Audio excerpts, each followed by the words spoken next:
नमस्ते दोस्तों, मेरा नाम लच्छी है। मैं भी अच्छी हूँ, आप भी अच्छे होंगे।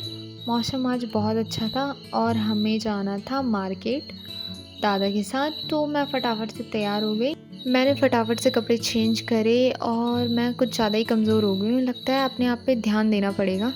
तो ये है बिच्छू घास, जिसे हम लोग गढ़वाली में कंडाली बोलते हैं। और हम लोग इतने खतरनाक होते हैं पहाड़ी लोग, हम इसका कपड़ू बना के भी खा जाते हैं। वैसे इसमें ज़्यादा कांटे नहीं थे, वरना अभी तक तो लाल निशान उभर आते। 10 मिनट वेट करने के बाद हमें गाड़ी मिल चुकी थी और मेरे दादा का बोलना था कि इस लड़के को यहाँ पे भी चैन नहीं है, क्योंकि मैं वीडियो बना रही थी। और जिस काम के लिए हम मार्केट आए थे वो काम नहीं हो पाया, क्योंकि आज थी छुट्टी। दादा के लिए दवाई खरीदनी थी और सब्जियां खरीदनी थी, तो मैं पैदल पैदल जा ही रही थी। तब तक मुझे सचिन मिल गया। इसने मुझे पता नहीं कैसे पहचाना, पर मैंने इसे नहीं पहचाना था, क्योंकि इसने आजकल दाढ़ी मूंछें बना रखी है। और हम आ गए थे तिलवाड़ा। ये तिलवाड़ा का पुल है और ये मंदाकिनी नदी है। और ये जो रोड है ये जाती है केदारनाथ। और ये जो रोड है ये सीधी निकलती है रुद्रप्रयाग ऋषिकेश के लिए। गाड़ी से उतरने के बाद अचानक से मेरी नज़र मेरी नानी नाना पे पड़ी और इनको देख के मेरा रोना आ गया। और मुझे बहुत खुशी, मेरे नाना नानी मिले मुझे। नानी नाना को रुद्रप्रयाग निकलना था, उन्होंने मेरे हाथ में पैसे थमाए और रुद्रप्रयाग निकल गए। और दोस्तों ये है हमारा तिलवाड़ा मार्केट। मुझे बहुत भूख लग रही थी, फिर मैं मोमोज़ खाने आ गई, क्योंकि पहले पेट पूजा फिर काम दूजा।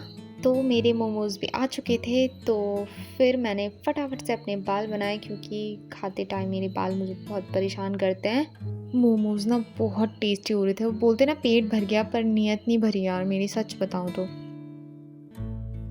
ये है हमारा मेन तिलवाड़ा मार्केट, जो कि मेरे गांव से 5 किलोमीटर की दूरी पर है। मैं आ गई थी सब्जियां लेने। फटाफट से मैंने सब्जियां उठाए, फिर मैं चल दी दादा के लिए दवाई लेने।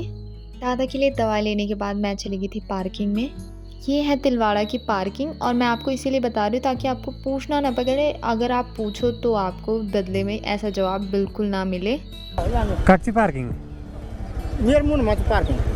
कल का व्लॉग मैंने यूट्यूब पे अपलोड करने के लिए लगाया और वो अपलोड भी नहीं हुआ था, और मेरा 100% डाटा उठ चुका था और मेरा दिल कुछ इस कांच के भांति टूट गया था। पर बिग बॉस ऑलवेज जिंदाबाद। मेरे पीछे जो दीदी बैठी है उनके बेटे ने बोला कि मम्मा मुझे भी पॉपकॉर्न खाना है। तब तक दीदी बोले नहीं बेटा, पॉपकॉर्न वो खाता है कि जिनके मुंह में जॉम्स रहता है। तो पॉपकॉर्न तो मैं भी खा रही थी। घर आने के बाद सबसे पहले मैंने एक गिलास पानी पिया। उसके बाद मैंने सारी सब्जियों को अलग अलग करके अलग अलग टोकरियों में रख दिया। भूख मुझे लग नहीं रही थी, इसीलिए मैं कमरे में आ गई। कमरे में आने के बाद मुझे ध्यान आया कि मुझे कपड़े धुलने जाना है, पर मेरा मन बिल्कुल नहीं हो रहा था, मजबूरी में जाना पड़ा। कपड़े धोने के बाद मैं चली गई थी गाँव में। गाँव से लौटते टाइम मुझे इतना प्यारा सा व्यू देखने को मिला। सबको खाना खिलाने के बाद खुद भी खाना खाया। आज का व्लॉग यहीं पे समाप्त करते हैं, और लाइक कमेंट ज़रूर करें। तब तक के लिए बाय बाय, मिलते हैं अगली वीडियो में।